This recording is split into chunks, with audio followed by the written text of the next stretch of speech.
Hey, hey, hey, social media world, wherever you're catching us at, we are coming to you with something special. So, as you can see on this little threesome platform, I have the beautiful and amazing Andriana, and ditto for Dayna. She's on my What's bottom. up? So if you follow us, you see all of the tags on here. If you don't, go and follow us in all the places. But if you do, then you know that we are three women who run our own businesses. We are out here doing the thing. But that means that we have a front row seat to a lot of things that we feel like are let's say not the greatest situations, especially for women of color. And we have our own little group chat and we chit chat because we're in the same industry and happen to be with the same company. So that means that we have lots of love between the three of us. But we wanted to come together in a space and represent, stand in the gaps, have the conversations for other women out there, especially women of color that are trying to break into that entrepreneur world, that are trying to, do things on their own terms in their own way and shed some light if maybe you're standing off. Maybe you're watching Andriana or you're watching Dayna or you're watching myself and you're like, this is something that I want, but I'm not sure. We want to bring that dirty truth to all of you and really just shine some light on the things that we want to see change, some things that we want to make sure that our communities know it's time for us to step up and stand into those gaps with each other. So today is like our introduction. We want to let y'all know that we're going to come to you. We try to get this thing every week, but listen, charge it to our heads and not our hearts because life happens. But that's what we want to do. We want to show up and just bring it to y'all, the real and the truth, whether it's pretty, ugly, in between, amazing. We want to give it to you all.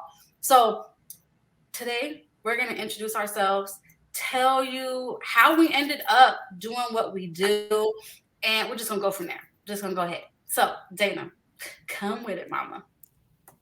Yes. And I do want to just add on to this because I think it's such a powerful conversation because so many times on socials, like we glamorize entrepreneurship, we glamorize the life and all these other things, but it's like, okay, but y'all not seeing when I'm in the corner crying because we didn't quite make it this month. Right. So I do think that when it comes to like my story and my journey, I really believe that there's certain people that like kind of have an entrepreneur heart. And I think that there's some people that just don't. They're like, tell me what to do, give me my check and let me keep it moving. Right.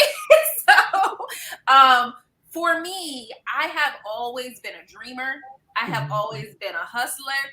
I always joke that I'm a legal hustler now, you know what I mean? Because like I really I can't be told what to do. Like it just has never worked for me. Every time I've worked at a job, like I got to the point where the manager or the owner was upset with me because they like, you don't run this. Like stop it.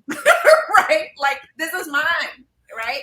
And so I knew at a young age that I wasn't gonna work for anybody.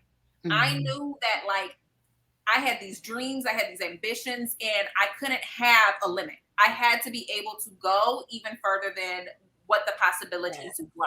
Okay. But I did not grow up around entrepreneurship. So many years I thought I was broken.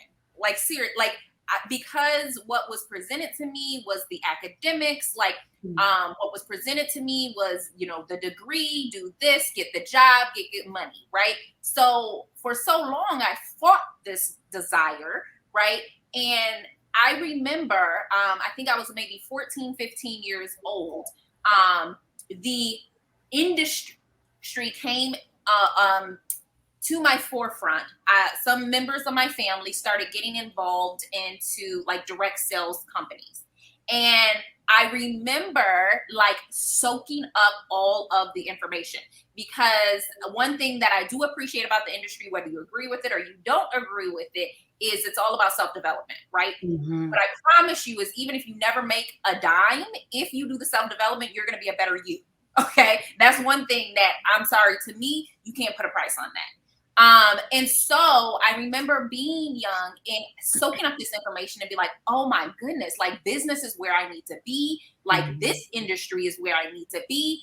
This is something amazing, and I want to be a part. Unfortunately, I was too young during that time to be a part, but it didn't change that I had that dream, that vision, and that desire. Okay. And so as I got older, I still knew I'm going to be an entrepreneur. I'm going to have my own thing. I'm going to do my own stuff. But I, of course, went the traditional way. So for those that don't know, I come from the beauty industry. I love all things hair, skin, nails, makeup. Give it to me, right? And so for me, I actually got my esthetician license, and I opened my own spa. So I had my own space. I loved it, loved it, loved it. It was glamorous to the world, right? You know what I mean? But I wasn't eating well.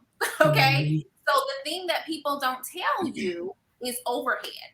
What people don't tell you is the investment that you have to make in order to purchase your own, right? Most people are getting loans, thousands and thousands of dollars worth of loans, okay, just to make things work. And so the sad part I think that we don't talk about enough is the fact that most businesses actually fail for the first 5 to 10 years, okay? The people that are successful are the ones that can get past that 10-year itch. And most people are impatient enough to do it. And so for me, I got to a space where, again, my business was very successful. I had nice flow of clients and people coming through, but there were still gaps. If I didn't show up, then I didn't make money, right? If I didn't touch people, I didn't eat. And if I wanted to go on vacation, I didn't eat. If I wanted to be home with my family, I didn't eat, right? I loved my business and I still love the industry and I love what I do, but I realized that there was a void. And so for me, when I started incorporating the current business that I'm in, what I realized is there were days when I was sleeping and money was coming in there. And I was like, hey, look at that, right? And I'm not saying again, we said the dirty truth, okay? There's a lot of work to get that to happen, right? Yes. It's not just overnight. But that was the first time my eyes were open. And I said, more people need to understand the good, the bad, the ugly behind all of this. So that's a little bit about my journey. I can talk too. I would love I don't know who's going next, ladies, to pass the mic. And let's hear a little bit about your journey, your story, and how you got here in the entrepreneur space. Who wants to go? I'll go. So I'm Andriana Dixon. Those of you who don't follow me, my tag is right there. I got started with this because I was having babies. And being in the hospital setting is like traumatic. It was traumatic for me because I'm a young mama, didn't know anything, and I was just leaning not on my own understanding, but just everybody that was around me. And so I thought the thing to do was to go to the hospital, get induced, and then just have the baby. Get drugs, have the baby. That was it. So it's time for me to go in and get all this intervention done. And my baby came out not breathing. My baby came out with red spots all over his body. Now, mind you, prenatally, I mean, everything was fine. My hair was fine. My nails were fine. Everything was fine. I didn't have any problems during pregnancy. But being in the hospital, interacting with nursing staff, nobody was listening to me. Maybe it was because I was young and I hate to say it, melanated. I just feel like nobody was listening to me. And my poor boyfriend at the time, he didn't know what to do because he was the same age as I was. And so by the time it was time for me to have my second baby, I was a little bit more aware of what I wanted. So I made a plan. I don't want this. This is what I want. Still no birth support because then I didn't know about birth support. But I did a little bit more research on things to eat, um, how to, I don't know, sleep in the bed better and all that type of stuff. But I still didn't know the ins and outs of having support. Mm-hmm. And so it's time to have my second kid. And she came out fast, fine. Everything was good. But I still was not being heard. My needs were still not being met. I still had nobody there to advocate for me. And once again, I felt like it was because I'm melanated and they are not taking me seriously. Mm-hmm. And by my third baby, I just like, nope, I'm done with the hospital. Just let me have my baby at home. And everybody was, no, are you sure you want to do that? Do you know what you're doing? Yeah, I got this. I have a midwife. I didn't have a doula, didn't know what a doula was at the time, but my midwife introduced me to, hey, have you tried these things here? I was like, what is this woman doing, giving me this small bottle of, is this juice? I really did not know what essential oils or anything, supplements. No, I tried to skip pills altogether. I was like, no, I'm not doing none of this. And so having my baby at the house was like liberating. I was like, if I can do this, anybody can. And then that got my wheels to turning of, hey, I think people need to know more about this, having their babies. There are other options outside of the hospital. Yes. And Yes. in doing research, I stumbled upon being a birth doula. And like I said, my midwife introduced me to essential oils, and I was like, okay, I can incorporate this with, okay, I can put it two and two together. Let's make Mm-hmm. money. And then Young Living came into my life, and I didn't know which way to go, looking for looking for some type of guidance. Um, and then I found Dayna, lo and behold, found her. She came out with this book, and I was like, ooh, yes, I have natural hair.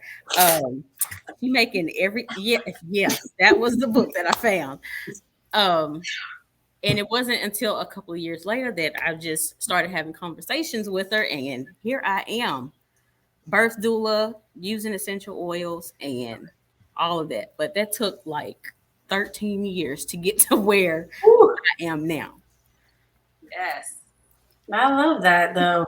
I love that. I love like the whole full circle. And I think before I jump into how I ended up here, I think that's how so many women end up in business for themselves, whether they're falling into, the social space or brick and mortar, as Dayna's been in both. It comes from something that you needed, didn't have, a lot more emotional than just, oh, we need to stick stuff up, so we're going to create some tape. It has a lot more like emotions behind it. For me though, I can like bounce off of what Dayna said. I knew at a very early age that I didn't want to work for anyone. I don't like to be put into a box. My husband and I used to really bump heads. Like, he'll like, write a list.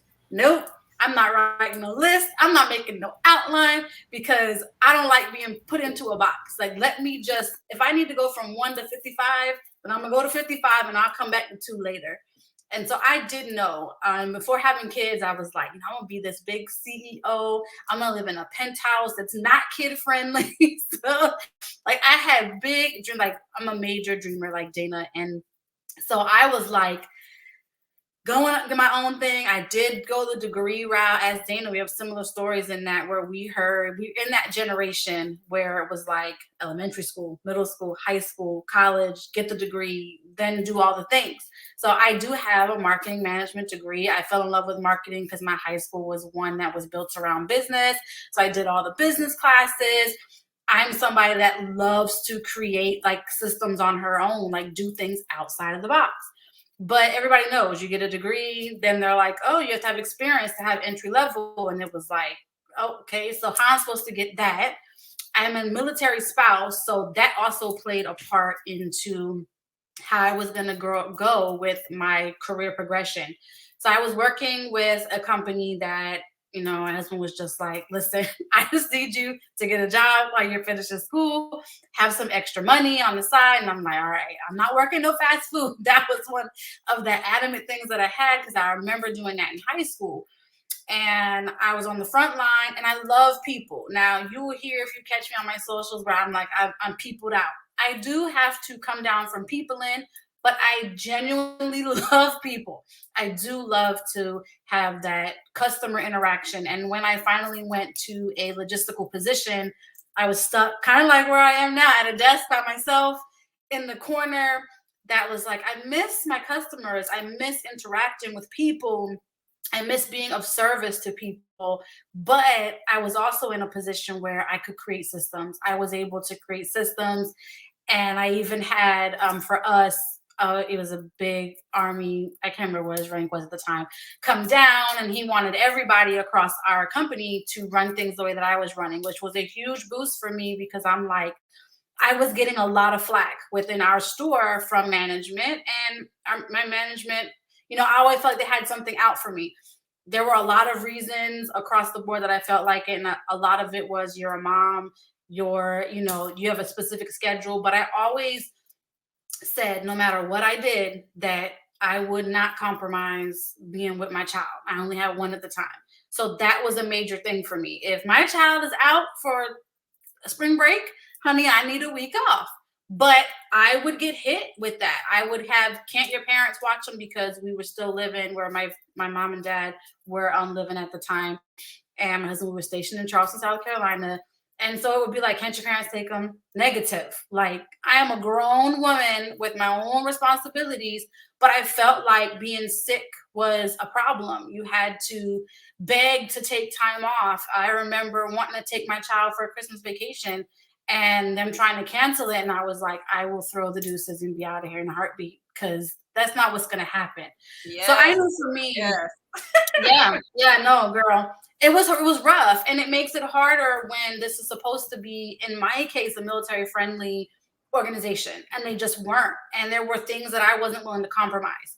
So I knew there had to be a better way. I can remember driving one day to work thinking, Lord, this is why women didn't work, because there is no balance between working a job, wanting to be the best here, making it to your child's, piano recital, basketball game, whatever, and not catching it from here. And it just wasn't sitting right with my soul. I was like, this isn't going to work.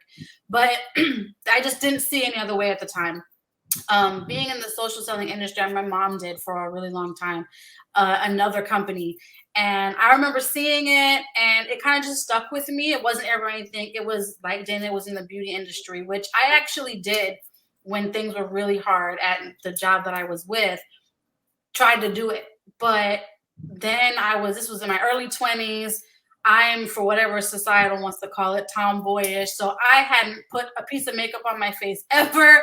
I don't really care about skincare, but I tried to sell it. And it was like, listen, if I can make the money to do what I want to do and be home with my kid, I'm happy with that. Like, I will fake the funk. I will do the things that needs to be done to do that. But like Dayna mentioned, it's a lot of hard work, and it has to be something that you're passionate about to be able to step into the space and make a business out of it. It's not this unicorn thing that's going to happen overnight. So it didn't work for me. What I ended up getting just pushed off the ledge was we got stationed overseas, and it just didn't make sense for us to pay for daycare, for me to work. So I'm going to stay at home. Y'all, if you've ever said, I just want to be a stay-at-home mom, or males watching this that are like, women got it so easy. Let me tell you, that is not an easy job. I was bored. I didn't know what to do. And then you quickly run out of, there's only so many conversations I can have with my child. I love my kids, but I quickly learned that there was something more that I needed from me, and this wasn't going to be it. So to get through a whole really long story, because I can talk, just like Dayna said, I ended up falling, and I don't like to say that because that gives the illusion that like I've had massive success quickly, but I was pushed off this ledge by choosing not to go back to work. And I ended up having my second, which pushed my body into a free fall. And I ended up being introduced to essential oils that way. And I was like, okay. And just like with anything, like, we're telling our story because we love it. We're wanting to stand in the gaps with you because we understand that somebody has to curve out this path for us to all start moving forward. And I just started telling everybody, like, yo, I haven't slept in almost 2 years, and this thing put me to sleep. It put my child to sleep, who was almost going on 18 months and still nursing like he was 6 weeks old, not sleeping. So it just became a thing. And I just, it married the two things that I love the most: being in service to people and a passion of mine, just creating, being creative, being outside of that box. But like Dayna said, with all of that happy that you find in this industry, in this organization, with whatever, being an entrepreneur, it is hard. There are moments where you're like, I'm so excited and I'm so happy with my family, with my community, but I'm also in the corner crying because I didn't hit that goal. But again, like so many things Dayna said that I can resonate with, you grow. I'm not the Tameka that I was when I started this. And even though in the beginning there was not a whole lot of there was none, no financial success. Let's keep it real. There wasn't any. I grew, which taught me that I'm glad that in the beginning, in those 4 persons where I was like, I'm six-figure me, six-figure me, I am ready to shine and do the things, but I wasn't ready. As a person, I wasn't ready. So all of that up and down, the crying in the corner, the issues, it took me to what I love to talk about now is women taking care of themselves, actually taking care of themselves, doing the self-care. And I know that word might make you cringe, but you're going to hear it a lot from me. So just plug it, just you're going to hear it. Okay. Get used to it. Yes. It took me to that passion, and then it forced me to grow, and it turned me into somebody that 20 years ago you couldn't tell me I was going to be, but I love it here. I love it here. And I'm really stoked to be able to pair up with Dayna and Andriana and bring it to so many women that I know are probably sitting in a corner saying, I can't do that. I want to do that. Or I'm stuck in you don't have to be stuck. You just have to choose.